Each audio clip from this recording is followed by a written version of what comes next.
কেতিয়াবা এনেকুৱা হয় কিছুমান মানুহ এটা ৰিলেশ্যনশ্বিপত থাকি বৰ হৈ যায় কিয় হয় that is because of some absence but relationship যেতিয়া বহুত বছৰ বা বহুত পুৰণি হৈ যায় বা লং ডিষ্টেন্স হয় তেতিয়া মানুহৰ এটা আমনিদায়ক সিচুৱেশ্যন আহি পৰে আৰু তেতিয়াই বেলেগ বেলেগ মানুহৰ লগত কথা পাতিলে আকৌ সেই ইণ্টাৰেষ্টটো উভতি আহে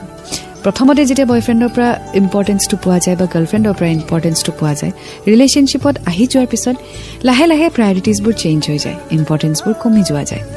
সেই ইম্পৰ্টেন্সটো যেতিয়া আকৌ থাৰ্ড পাৰ্চনৰ পৰা পোৱা যায় তেতিয়া কিন্তু তেওঁৰ পিনে অট'মেটিকেলি মানুহৰ মনটো পিছলি যোৱা যায় that is the time where you have to control your emotions that is the time you have to understand that you are committed with someone and that is the time যেতিয়া লাইফে আৰু লাভে আপোনাৰ পৰা পৰীক্ষা লয় আৰু হেতুৱে হ'ল আজি ৰূপালী আৰু কিয়